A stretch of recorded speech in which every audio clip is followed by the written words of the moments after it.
So we will continue reading from Sri Manohar Siksha, Splendid Instructions to the Mind by Raghunath Das Goswami. We are reading the verse number 7, commentary by Bhaktivinoda Thakur.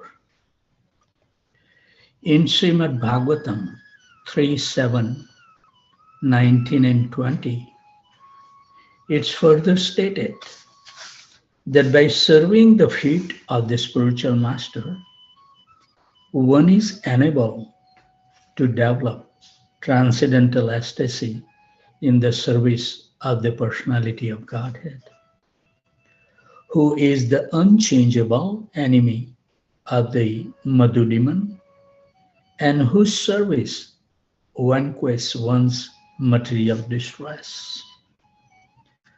Persons whose austerity is meager can hardly obtain the service of the pure devotees who are progressing on the path back to the kingdom of Godhead, the Vaikuntha.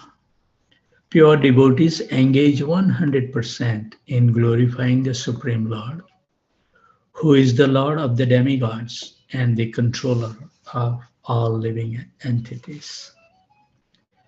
In Chaitanya Charitamrita, Antya Lila 16, 60 and 61 verse, it is said, the dust of the feet of a devotee, the water that has washed the feet of a devotee, and the remnants of the food left by the devotee are three very powerful substances.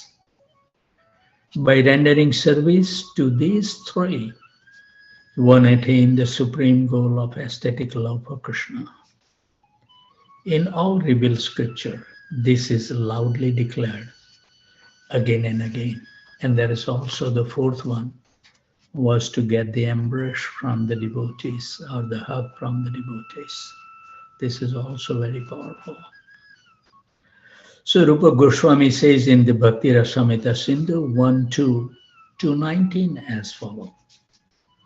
Of all the limbs of bhakti that have been described here in this book, Bhakti Rasamrita Sindhu, in relations to Lord Krishna, the intelligent consider most of them to also be applicable to the Lord's devotee.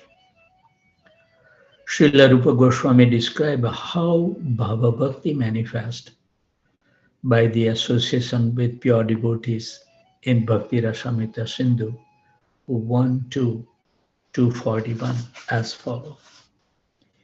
Ever since I saw that person whose heart was filled with spiritual ecstasy, exhibited through flowing tears, erect bodily hair, stumbling and shivering, I do not know what has happened.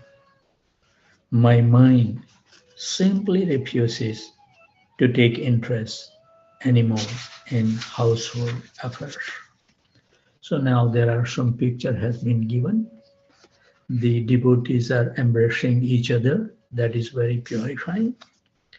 Then the foot dust of the devotees purifying. Some devotees taking from the foot dust of these. Third picture is also like child Narada. It's the food remnants of the devotee and become purified. That picture is there. And also Sudama. Krishna is washing the feet of Sudama, his friend. And Krishna takes the water from washing his devotee's feet to put on his head. And then there is a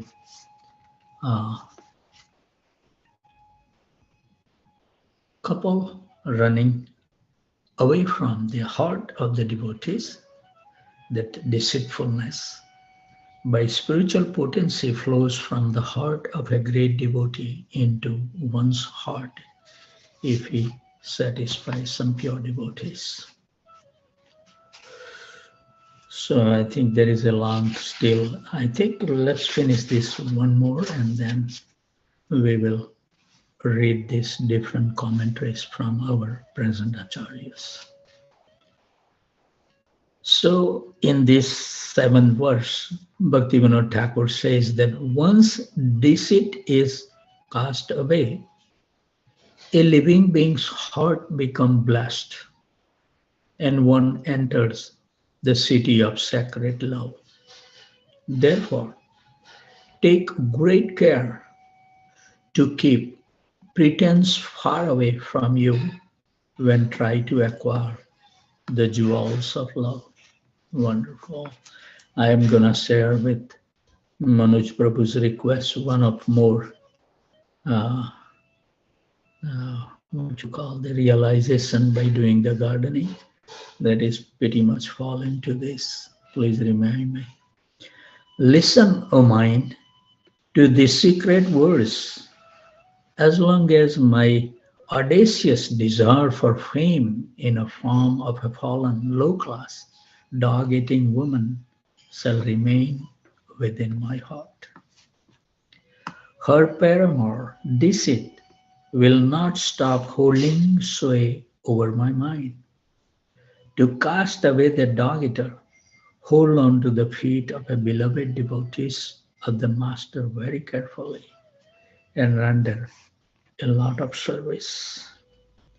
Bhakti Vinod weeps, asking, quote, when will the commander-in-chief of the Lord take me away from the company of the dog-eaters and give me the treasure of the love of Radha and Krishna? So from tomorrow, we will start reading the commentary by the present acharyas, uh, and it will begin with the commentary. Let's see. Jay Advaita Swami Maharaj give on the text 6. Normally he doesn't give. Sivaram Swami Maharaj give, Sachinandan Swami Maharaj give, and Bhakti Vigyan Goswami and Urmila Mataji. So let me see who is gonna give the commentary first. Yeah, Sivaram Swami Maharaj will be giving, and then let's see who else has given the commentary on this 7 verse. Then after Sivaram Maharaj will be Bhakti Vigyan Goswami Maharaj, and then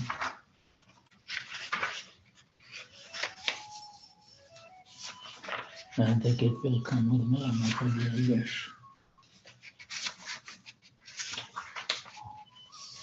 Yeah. So only 3 present acharyas will give their commentary. Looking forward to read those because they put their practical experience and realizations when they give that commentary. So now we should embark upon reading Srila Prabhupada Lilamrita. We are on the volume number 4 and chapter title India, the Dancing White Elephants. I'll read one paragraph because it's a continuation of the topic to bring up to the speed what we read yesterday because we don't remember even what we had the demon last night. So just read one paragraph. Get down. There was hardly time to ask questions or discuss what to do in Delhi.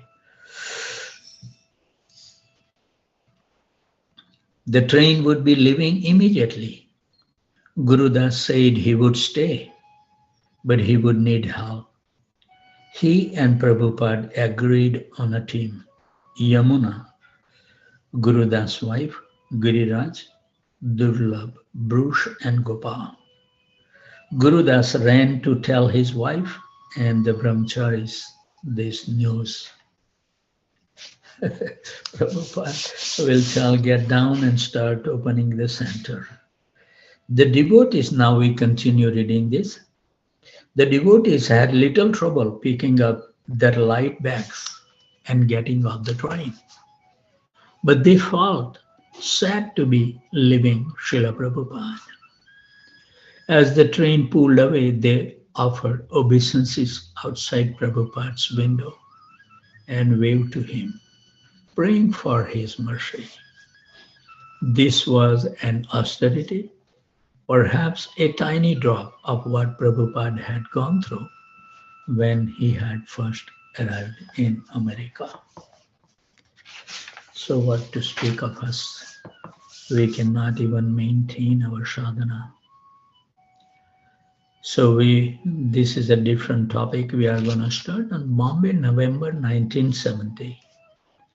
For the next month, Prabhupada and his disciples stayed at Manoharlal Agarwal's Sitaram temple in Chembur. Actually, it was Mr. Agarwal's residence. But since he maintained the worship of Sitaram deities, he called his home Ram Sharananam under the shelter of Lord Ram. I remember one time in earlier days, we were very, uh, fired up that we used to go to do the kirtan to Laredo. I remember that. And it is like at least 5 or 6 hour drive from Houston. And they say that all these Indian Sindhi business people. So we thought we will start our kirtana 8 o'clock, 9 o'clock, something.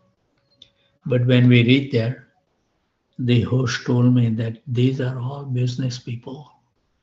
They will not come until midnight. So I remember that night that we started, first we started chanting Hare Krishna at midnight. And then slowly and slowly people start coming and that program around up to 2:30 in the morning. It was a very nice experience. And why I this scene came, because over here it says that this Agarwal's residence was like a Lord Ramchandra's temple.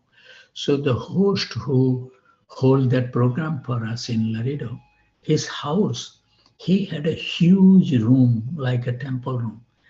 It must be at least 50 feet long and at least 20 feet, 22 feet wide. And on all the wall, he has all kind of demigods. And they have the separate arches for each demigod. And on the male altar, it was nice that he has the Radha Krishna. So similar, the people has that. In the old time, all the houses had that room specifically. And now we see, my relatives, because of Janak Maharaj, they are visiting so many relatives from out of town. So they came to my home, and when they saw my chanting room, they were amazed that Prabhu, you have dedicated one room in your house just for spiritual activity. We have so many big houses than you, maybe 3-4 times bigger than my house. But they say we have the tiny altar in our house. So this is what it is. They said that we never satisfy, we want more and more for us. And we forgot that we should have given more to Krishna. That's what his word was. And when I put him on his hand, the oil from the massaging oil that they use in Mayapur, Narsingha Deva deity, he actually liked that smell. He said, Prabhuji, can you put little more on my hand? It's fantastic. It's relieved everything. So you never know how they become attracted. We have to try. Okay, let's continue. Prabhupada occupied one room and his disciple 2 other rooms with access to a kitchen and bath. The Sitaram temple and the suburban neighborhood provided a peaceful atmosphere, and Prabhupada returned to concentrated work on Srimad Bhagavatam. Corresponding with ISKCON centers around the world and looking after the small group of disciples who were with him. He had great hope that Krishna would provide a way for ISKCON to become well established in India. So Prabhupada is saying that we are just now receiving great publicity, and it is reported that Bombay has now got its atmosphere filled with Krishna consciousness. It is a fact, and the important members of the Bombay community are appreciating our movement. And that's what my relative did, they really appreciate that the temple and everything. He said it's so serene, so nice. For the present, I'm more prominent than all Swamis. People are appreciating. What are these Swamis? They cannot go outside. There is a Bengali saying that a jackal is a king in a small forest. The story is that a jackal became king in the forest by fooling the other animals for some time.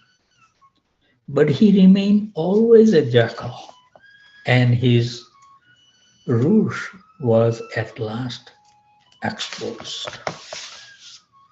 Although Mr. Agarwal was honored that Prabhupada had accepted his invitation and was now living in his guest as a guest, Prabhupada knew that the situation would ultimately prove inconvenient for everyone involved. To open one's home to a dozen guests and feed them daily was a strain, even for a wealthy man. And for the devotees to live in those tiny quarters under the already trying conditions of irregular hours, frequent sickness, and tropical heat was not that easy. The solution, of course, was for the devotees to get their own place, an ISKCON center in Bombay. As a sannyasi, Prabhupada was prepared to stay anywhere, moving as often as necessary, accepting alms. He had lived that way for years before going to America. But now he had 20 spiritual children to support in India and more on the way. They were not mature. He wanted them near him so that they could observe how he did things and imbibe the spirit of preaching in India. This is one my little realization, that you learn so many things if you associate with the pure devotees, how they consider everything, how they plan their day, how they do the things in an immaculate way, well organized, well planned. And we learn so many things just by watching them, how they do the things, how they maintain their enthusiasms and determinations. We should, and that's the reason association of the devotees is very powerful. When a Hindu organization in downtown Bombay requested a few devotees to attend a 3-day program, Prabhupada approved it. But when the program was over and the leaders of the organization invited the devotees to stay on indefinitely, Prabhupada says no. They will simply eat and sleep. This is, we should learn this. Simply eat and sleep. Better for them to stay with him at crowded Ram Saranam. Mrs. Sumati Murarji, the wealthy director of Scindia Steamship Lines, had financed the printing of the third volume of Prabhupada's Srimad Bhagavatam in 1964. And in 1965, she had provided him free passage to America.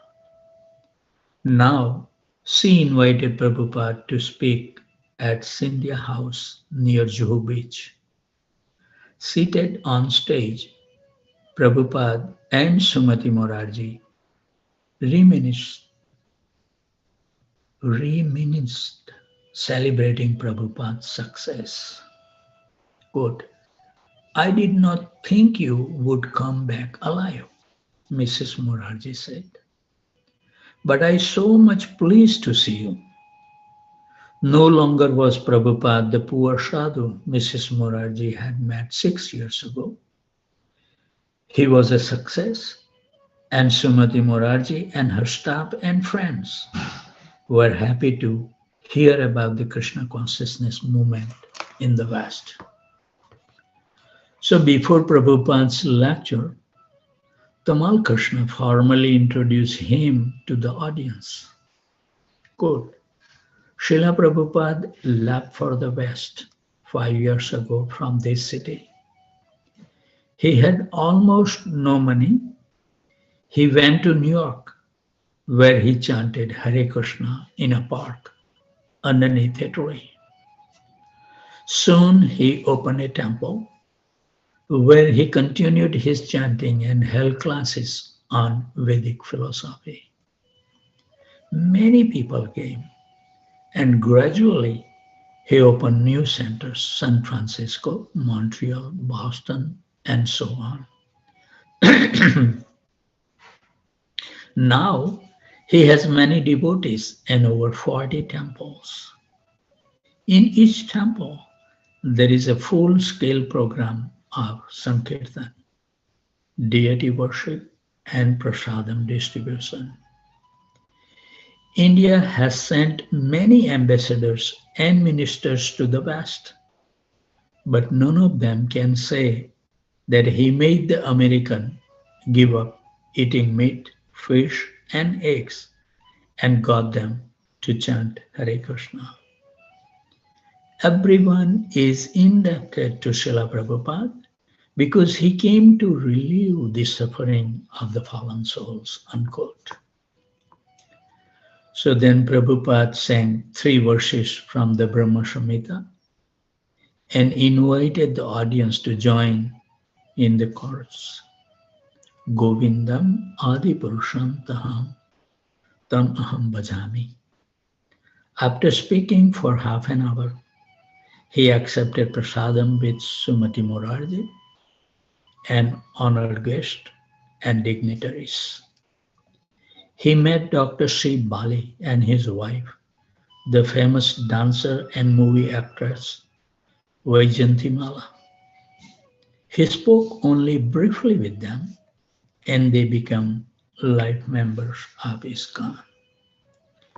So the actress, famous actress of India, Vaijantimala, is narrating in her own words her experience. Swami Prabhupada made his preaching so simple that even a layperson would understand what our great philosophy and our great teachings meant. Not only was he propagating the great culture of our Lord Krishna, but he was making the people of other parts of the world really understand its meaning and its significance. By his simple and yet very great teaching of Krishna, he took this message so far and so wide that it's really a marvel that the person single-handedly could do so much. He not only preached and just talk about the whole thing, but he also established so many centers in so many parts of the world. This is really amazing that he could do it in spite of all the difficulties. But his perseverance and his persistence, I think, kept him on. This is what is required. The public sensation of Prabhupada's disciple chanting in the street of Bombay and at the Sadhu Samaj had died down. The regular news coverage had stopped. Srila Prabhupada was sought after by many important people in Bombay, and his accomplishment after 5 years in America commanded the esteem and attention of intelligent Indians. And daily he received respectable visitors who accepted him as the authority on Krishna consciousness. The Indians regarded Prabhupada as unique, even in a culture where Swamis and holy men are commonly treated with respect. He was regarded as special. His visitors would beg him to come to their homes and sanctify them. And this was also in line with Prabhupada's desire. He wanted to engage the Indians in chanting Hare Krishna, hearing the philosophy of Bhagavad Gita, and honoring the Lord's Prasada. He wanted them to appreciate the purity of Krishna consciousness movement, enlist as a life member of ISKCON, and help him establish a large center in Bombay. In preaching to Indians, Prabhupada would often urge them to return to their all but forgotten spiritual culture. Quote, "Our culture is Krishna consciousness," unquote, he said, before a group of Bombay citizens. Quote, "But we are forgetting and becoming too materially absorbed." Lord Rishabhdev says that this is not good because according to the laws of karma, you will have to take another body. But you don't have to give up your heart struggle for material life. Arjun was not advised to do this. He remained in his position and executed Krishna consciousness, unquote. By saying this, Prabhupada concluded as follows, that I'm begging. I have 42 temples in the West, and in each one there are 50 to 100 disciples. Thousands of books have to be printed. Please help me with this movement, unquote. So Manohar Lal Agarwal, Prabhupada host at Ram Saranam, would often sit with him for hours, inquiring about spiritual life. Mr. Agarwal was particularly interested in hearing of Prabhupada's work in America. How had he transformed so many Christians into Ram Bhaktas? Had he been alone or had there been helpers? How did he dress in America? What was his approach? Prabhupada recounted his early preaching on the Lower East Side of New York, and he explained how everything had happened by Krishna's desire. Mr. Agarwal doubted whether Vishnu would be able to stay with Krishna consciousness for very long. Quote, "Now in the radiance of your company," unquote, he said, "as long as you are here bodily and physically, they may continue to observe all these restrictions. But when your physical influence will not be there, one day when you will have to leave this world, then all these people that have come in contact with you, will they go bad? Question mark. No, Prabhupada said firmly. Your claim is very tall, replied Mr. Agarwal. Can you tell me what is the basic foundation of your claim? So Prabhupada reminded him that all his disciples have been initiated into the chanting of the Hare Krishna mantra, and that according to the Vedic scriptures, the constant chanting of the Lord's holy name will save even the most fallen souls and protect them from falling again. Even after his passing away, Prabhupada predicted his disciple would not fall victim to Maya as long as they continued their preaching prescribed chanting, sorry, not preaching, continued that prescribed chanting.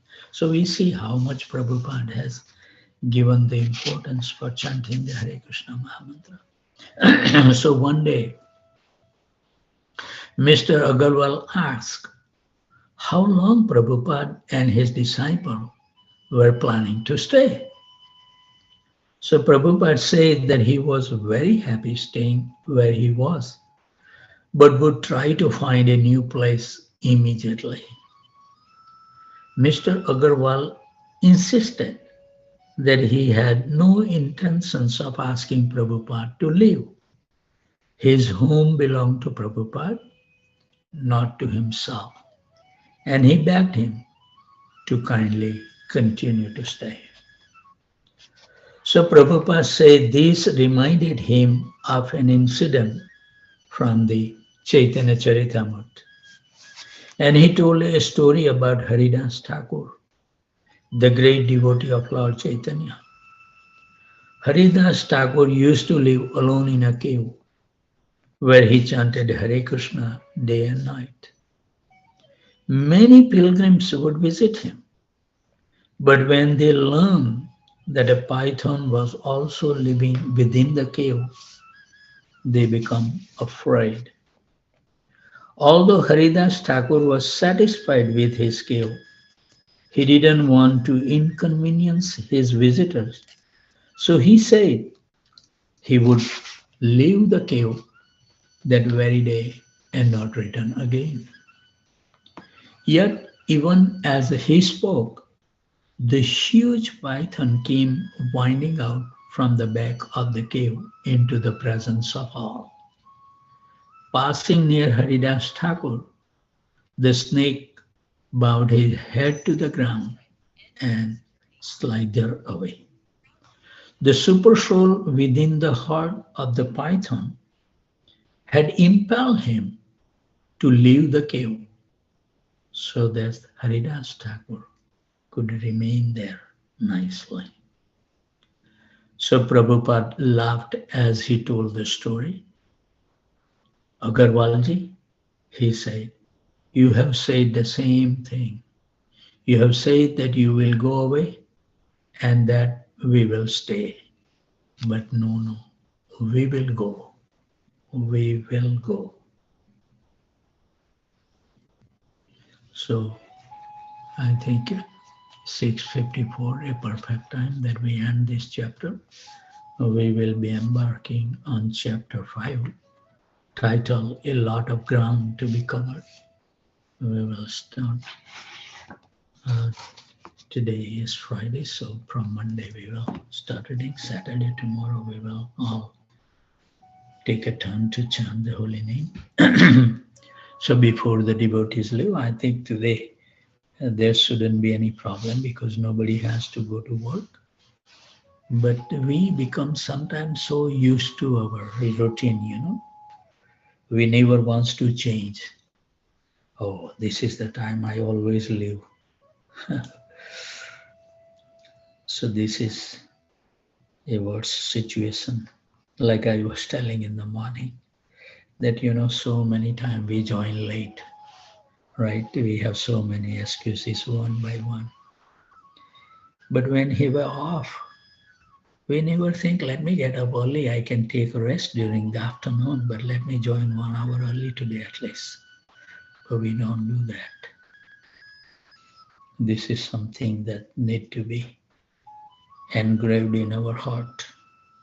As Acharya says that we should take all the opportunities to make further advancement in our devotional life. But if we don't change our habit, stay within that boundary, it would be difficult.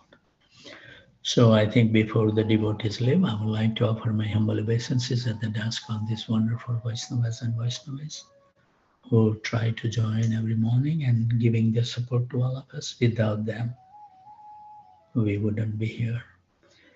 So I would like to offer Vanchakalpatarubhasya Kripasindubhaya Patitanam Pavanebhyo Vaishnavebhyo Namo Namaha.